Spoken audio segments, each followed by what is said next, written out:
Maka sekarang kita bangkitkan melalui perjuangan Wali Songo Indonesia dan Laskar Sabilullah, bangkitkan masyarakat Indonesia, melekakan masyarakat Indonesia, bangunkan masyarakat Indonesia dari tidurnya yang sangat lama, lebih daripada ratusan tahun, dibuai, didoktrin dengan doktrin yang tidak benar. Maka Laskar Sabilullah harus tampil sebagai pahlawan untuk menyelamatkan bangsa Indonesia. Jangan sampai anak cucu kita bernasib sama dengan Palestina. Na'udzubillah min. Na'udzubillah min. Jadi, Assalamualaikum warahmatullahi wabarakatuh. Teman-teman sekalian, sahabat-sahabat sekalian yang saya banggakan dimanapun Anda berada, pada kesempatan kali ini saya akan memutarkan sebuah video yang cukup menarik sekali ya, dari apa yang telah dinyatakan oleh beliau, Gus Abbas Buntet. Dan tentu ini ceramah terbaru, dan saya kira ini sangat penting untuk kita dengarkan bersama, perlu untuk kita ketahui. Artinya mari untuk teman-teman sekalian ya, kita dengarkan ya sebuah ungkapan beliau yang saya rasa cukup menggelegar, cukup menarik ya, dan sangat penting untuk didengarkan bersama. Dan untuk teman-teman sekalian, mari juga sejarah yang diungkap oleh Gus Abbas ini disebarkan ya. Artinya biar kita tahu, ataupun biar masyarakat Indonesia tahu tentang hal yang baru-baru ini disampaikan oleh beliau Gus Abbas Buntet. Dan biar yang tidak setuju ataupun tidak sepakat dari apa yang telah diungkapkan oleh beliau nantinya bisa melontarkan ataupun mengomentari ya, tentang sejarah baru yang telah diungkap ini. Artinya mari kita dengarkan ya. Sebelum kita putarkan videonya, seperti biasa kita intro terlebih dahulu. Ya, kita intro dulu.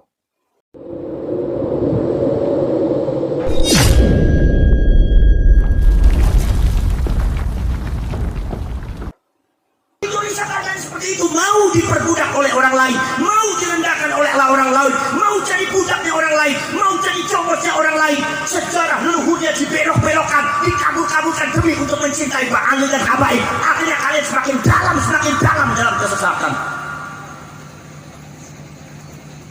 Habaib, Ba'ali bukan cucunya Rasulullah karena DNA-nya tidak sama. Mungkin apa betul? Jadi saudara-saudara sekalian, saya mau cerita fakta yang ada tahun 1945. Sebetulnya imigran itu datangnya sejak tahun 1920. Apa? Imigran Yahudi datang ke Palestina. Ini dengerin nih. Tahun 1945 ada di antara berkali-kali untuk kesekian kalinya kapal dari Eropa dan Jerman datang membawa orang yang sangat banyak, orangnya kurus-kurus lusuh, banyak yang belum makan. Begitu datang di pelabuhan namanya pelabuhan Haifa di Palestina, begitu turun mereka semua yang ada di kapal itu membentangkan spanduk. Apa tulisannya? Tulisannya adalah kami diusir oleh orang Eropa, kami dikejar dibunuh oleh orang Jerman. Wahai masyarakat Palestina, jangan pupuskan harapan kami untuk hidup di Palestina. Ternyata dilihat adalah orang-orang yang di Askenazi yang dibunuh di Eropa, yang diusir di Eropa, yang dibunuh oleh Nazi Jerman. Mereka pada pindah eksodas dari Eropa menuju ke Palestina, ribuan bahkan ratusan ribu orang Yahudi. Dengan membentangkan sebuah spanduk, mereka ingin hidup bersama di Palestina, jangan sampai diusir karena mereka sudah diusir di Eropa. Masyarakat Palestina pada waktu itu masih belum tahu bagaimana ceritanya, apa ceritanya Yahudi Askenazi. Kenapa? Maklum. Kenapa? Karena waktu itu teknologi belum sempurna, karena waktu itu HP masih belum ada, karena waktu itu internet masih belum ada, komunikasi antar negara masih terbatas. Akhirnya karena masyarakat Palestina orangnya baik, orang Palestina orangnya baik, toleransinya sangat baik. Di dalam Palestina itu ada Masjidil Aqsa, tapi ada juga Haikal Sulaiman, ada juga di situs-situsnya orang Yahudi. Jadi orang Palestina sudah akrab dengan kehidupan Yahudi di situ pada waktu itu, sama-sama hidup bersama, bersejarah, di mana Masjidil Aqsa itu diakui oleh 3 negara besar, Islam, Yahudi, dan Nasrani. Dan itu nggak jadi masalah, aman. Begitu mereka datang dari Eropa, minta diterima, maka orang Palestina menyambutnya. Ini supaya kalian tahu awal dan asal usulnya. Begitu disambut, akhirnya ada yang diberi tanah, monggo sampean tempat di rumah saya ini, diberikan tanah sampean bangun ini, nanti pastinya dari saya, ini buat ini dari saya. Akhirnya dibangunkan rumah pajak, ratusan ribu orang pengungsi dari Eropa yaitu Yahudi Askenazi datang ke Palestina. Itu datangnya mulai tahun 1920, puncaknya tahun 1948. Mereka hidup bersama. Tapi tiba-tiba orang Palestina itu dapat peringatan dari orang Eropa. Apa kata orang Eropa? Wahai orang Palestina, kami mengusir mereka bukan tanpa alasan. Kami juga punya toleransi. Tapi kalian harus tahu bahwa mereka itu punya sifat yang tidak sama dengan kita. Mereka itu adalah pengennya mendominasi bangsa kami, pengen menginjak, mengubur sejarah kami. Mereka pengen menjadi tuan rumah di tanah kami. Mereka selalu mempersekusi dan selalu mereka berkata yang tidak benar, memecah belah masyarakat Eropa, menanamkan ajaran kebencian kepada para leluhur dan orang tua kita di Eropa, sampai memalsukan makam-makam, membelokkan sejarah. Dan akhirnya membunuh di antara orang-orang kita, dibunuh, dibantai. Makanya kami mengusir bukan tanpa alasan, tapi karena itu. Wahai orang Palestina, Anda menerima tamu yang salah, Anda akan merasakan akibatnya di masa yang akan datang. Dan ternyata ucapannya orang Eropa betul detik ini. Awalnya bagaimana? Awalnya begitu berkembang, mereka mengadakan peringatan-peringatan keyahudian. Kebetulan di Palestina ini ada situs-situs Yahudi. Mereka besarkan sejarahnya, diagung-agungkan sampai terjadi apalah seolah-olah agama Allah adalah agama mereka, seolah-olah mereka adalah kekasih Allah, memframing beberapa orang-orang dan masyarakat Palestina yang ikut jadi muridnya. Peringatan-peringatan diselenggarakan. Mulai ketika itu ada pengklaiman, klaim satu daerah Palestina adalah milik Yahudi, klaim satu makam ini adalah leluhur Yahudi, diklaim. Akhirnya kemudian seakan-akan mengklaim, bukan mengklaim agama, mengklaim negara, bahwasanya Palestina itu adalah menurut data-data yang ada di kitab kami, Palestina adalah negara tanah yang dijanjikan oleh leluhur kami untuk kami. Berarti orang Palestina itu numpang, nggak boleh hidup. Ini adalah sebetulnya tanahnya orang Yahudi. Sejarahnya dibelokkan, makamnya dipalsukan, masyarakat jadi framing yang tidak benar. Begitu ada gejolak yang sangat luar biasa, sebentar lagi mau diusir lagi, maka mereka meredam pergerakannya. Kemudian mereka mengambil mata-mata Yahudi untuk mengendak-endak dari dalam membuka rahasia kekuatan Palestina. Sudah ada rencana untuk mencaplok Palestina itu sejak tahun 1947-an. Akhirnya mereka mencari mata-mata Zionis, mata-mata Yahudi mereka. Siapa yang diambil? Yang diambil adalah seorang yang bernama Syekh Fadil Abdullah, seorang Yahudi yang berasal dari Hadramaut, Yaman. Di Yaman, di Hadramaut itu banyak orang Yahudi yang mengaku cucunya Rasulullah. Syekh Fadil Abdullah kebetulan dia agamanya Islam, tapi genetikanya genetika Yahudi. Beliau apal Al-Quran, hadis-hadis juga apal, orang alim. Didatangkan oleh orang Zionis, oleh orang Yahudi ke Palestina dalam rangka apa? Dalam rangka secara diam-diam menjadi mata-mata Zionis dalam rangka program mencaplok tanah Palestina. Akhirnya Syekh Fadil Abdullah datang, kemudian didatangkan oleh orang Yahudi, oleh orang Zionis untuk datang ke Palestina. Alasannya dakwah Islamiyah. Syekh Fadil akhirnya mengembangkan, punya murid tambah banyak. Sampai beliau menjadi gurunya orang Palestina. Sampai kemudian beliau dianggap menjadi ulama besar. Beliau dianggap sebagai mujahidin fi sabilillah. Beliau dianggapnya waliullah, kekasih Allah. Kalau melihat langit kelihatan arsy, kelihatan Lauh Mahfuz. Beliau itu adalah pemegang kunci surganya Allah. Didoktrin semacam itu oleh orang Yahudi. Syekh Fadil adalah orang yang sangat besar dan istimewa. Masyarakat Palestina buka semua akhirnya koridor. Sementara mereka di belakang merayak semakin pasti. Akhirnya saudara-saudara sekalian, sampai Syekh Fadil Abdullah itu diangkat oleh orang Palestina jadi imam besar Masjidil Aqsa. Bayangkan, muhibbinya ribuan. Begitu salah satu tingkah polanya agak dicurigai oleh militer dan intelijen Mesir bahwa Syekh Fadil itu adalah mata-mata Zionis. Syekh Fadil pintar menutup semuanya, dibuang semuanya. Syekh Fadil kembali kepada pesantren seolah-olah dia jadi orang adalah ulama besar Palestina. Kalau ceramah bicaranya nasionalisme, mari kita bela Palestina.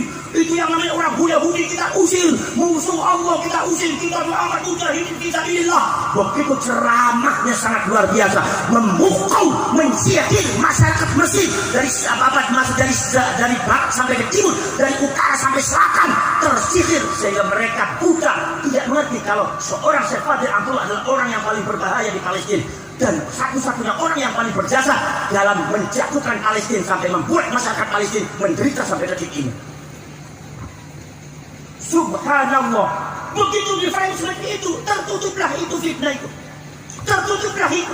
Akhirnya Syekh Fadil mendekati militer Mesir, mendekati militer Palestina, kepolisian Mesir, kepolisian Palestina. Malah pada tahap selanjutnya Syekh Fadil Abdullah dianggap jadi guru besarnya militer Mesir, guru besarnya polisi Mesir, guru besarnya militer Palestina, dan termasuk juga guru besarnya polisi Palestina. Sampai tingkat militer, polisinya, pemerintahnya tidak ngeh kalau beliau itu mata-mata Yahudi. Dari tahun 48, dari tahun 46, saudara-saudara sekalian masuk ke Palestina sampai tahun 84, lebih dari 42 tahun Syekh Fadil Abdullah menyamar jadi ulama kiai yang ada di Palestina sampai Palestina jatuh di tangan Yahudi, menderita sampai detik ini. 42 tahun jadi mata-mata Yahudi nggak ketahuan. Jadi kalau atas nama agama ini adalah bisa membutakan orang. Hati-hati kalau ada seseorang yang memframing, ada orang-orang yang ingin mendoktrin kalian atas nama agama, kalian bisa buta. Kalian harus banyak bergaul dengan para ulama, para kiai. Saudara-saudara sekalian, akhirnya kemudian apa?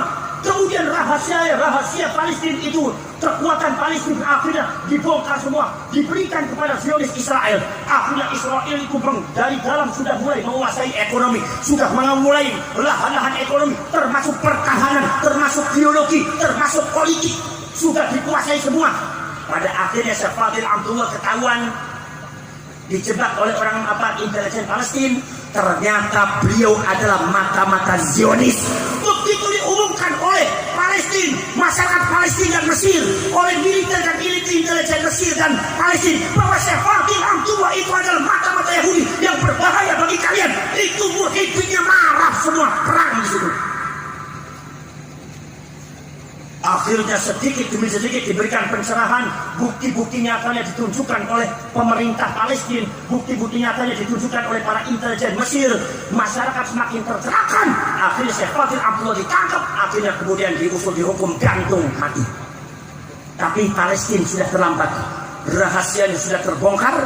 Pos-pos yang penting dan strategis, ekonomi, militer, kepolisian, sampai pos-pos yang sangat penting termasuk sosial keagamaan sudah dikuasai oleh orang-orang Zionis, dan pada gilirannya bekerja sama dengan Inggris, bersihkan dengan Amerika, akhirnya mencaplok Palestina masyarakatnya diusir, dan pada akhirnya sampai detik ini orang Palestina menghidupnya menderita.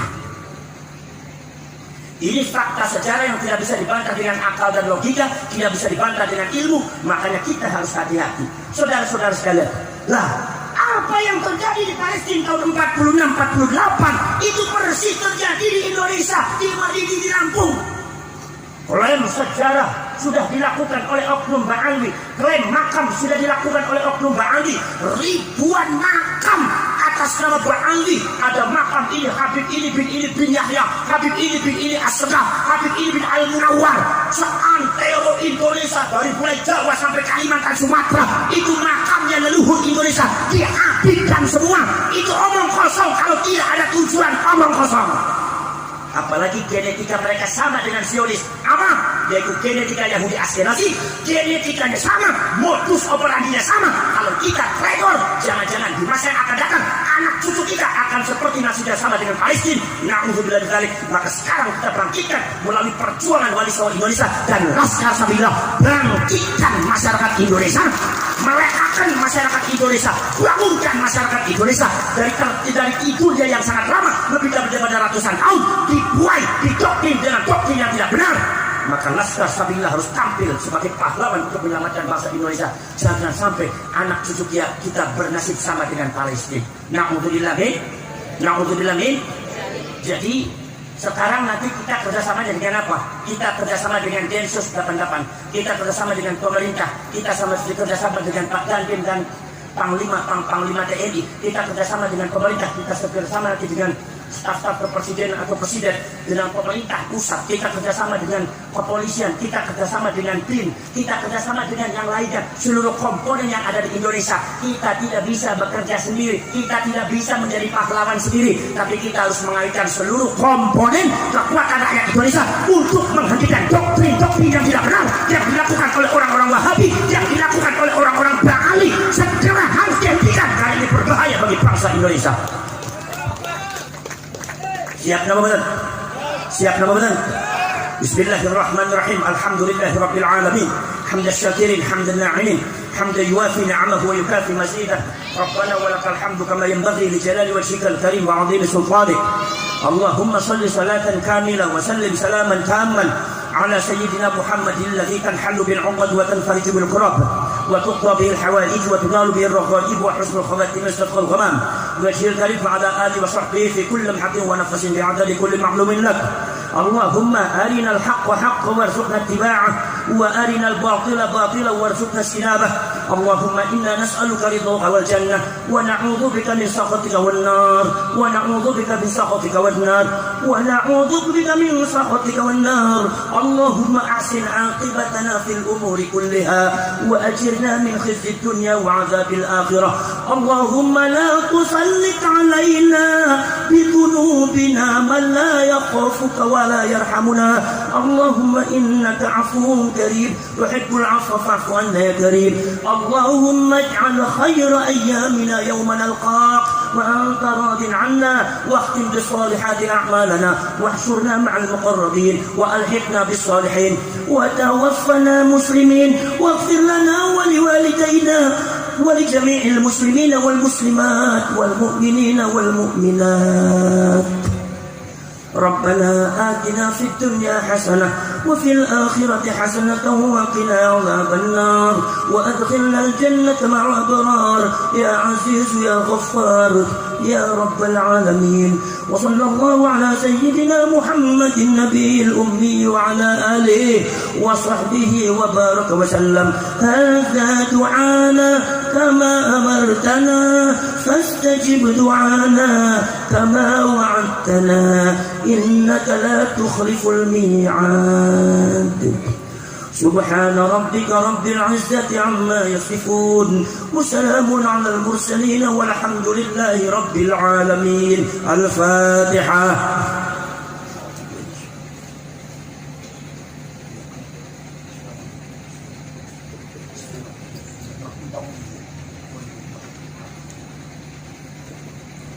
هذا وأفوض أمري إلى الله والله بصير بالعباد. Saya atas nama pengurus pusat Laskar Sabilillah Perjuangan Wali Songo Indonesia Laskar Sabilillah kepada pemerintah, anggota dari Kapolda, dari Kabupaten, Pak Bupati atau Pak Sekda dan yang lainnya, saya mengucapkan banyak terima kasih atas kehadiran dan kepedulian panjenengan semua. Nanti kita bersama-sama kita menyelamatkan bangsa Indonesia, bersama berjuang dengan rakyat Indonesia. Karena ternyata penjajahan ini masih belum berakhir. Kita semua harus berjuang lagi. Siap apa tidak? Siap apa tidak? Siap apa tidak? Assalamualaikum warahmatullahi wabarakatuh. Jadi kurang lebih seperti itu ya, cukup luar biasa sekali dari apa yang telah beliau ungkapkan. Artinya di sana ada sebuah ketegasan yang menjadi ciri khas beliau ya, Gus Abbas Buntet, ketika mengungkapkan tentang apa yang telah beliau ketahui. Namun artinya jika para penyimak, para penonton tidak sepakat ataupun telah mengetahui sejarah dan artinya berbeda pandangan dengan apa yang telah beliau ungkapkan, mari komentari ya, artinya komentari itu, mari sejarah yang diungkap itu dibantah. Artinya apa? Saya mengungkapkan seperti ini. Jadi Gus Abbas ini ya seringkali ya membongkar, artinya menyampaikan sebuah sejarah yang saya rasa ya masih belum banyak yang mengetahui seperti itu. Artinya dari sejarah ini ya yang telah beliau ungkapkan, saya rasa sangat penting sekali untuk kita dengarkan bersama, perlu untuk kita ketahui. Jadi seperti itu. Dan mengenai Laskar Sabilillah kan memang tugasnya ataupun memang arahnya itu membongkar sejarah ya, untuk membongkar sejarah, untuk meluruskan sejarah, untuk menjaga sejarah negara, sejarah pahlawan, kan seperti itu. Dan saya rasa teman-teman sudah mengetahui tentang hal tersebut. Artinya ketika beliau berceramah ya sedikit banyak ya bercerita tentang sejarah ya yang ada di negara kita ini, dan sejarah-sejarah yang dinilai beliau sangat penting untuk diungkapkan. Artinya biar kita yang tidak tahu supaya tahu ya, itu ya. Dan apabila ada yang tidak sepakat karena memiliki referensi lain mungkin ya, bahan baca lain, ya silakan ungkapan beliau dikonterkan seperti itu ya. Jadi itu ya, artinya kalau menurut saya pribadi ya, mengungkap sejarah itu sangat penting sekali ya. Meluruskan sejarah itu memang keharusan ya, memang keharusan dan perlu, saya rasa itu ya. Dan mungkin itu saja kurang lebihnya. Apabila ada kekeliruan, kesalahpahaman dari ungkapan yang telah saya sampaikan, entah itu mengenai mahaman ya yang telah saya lontarkan ya, jadi apabila ada kekeliruan, kesalahpahaman, saya mohon maaf sebesar-besarnya. Atau nanti apabila ada kekeliruan sikap atau langkah tingkah ya, saya sebagai pemilik channel Lot Official mohon maaf sebesar-besarnya. Itu saja, semoga teman-teman dapat memahami, dapat mencerna. Akhirul qaul dari saya, terima kasih. Walaupun kita mungkin berbeda pandangan, kita mesti tetap saling mendoakan ya, itu. Akhirul qauli din suratul mustaqim. Assalamualaikum warahmatullahi wabarakatuh. Terima kasih.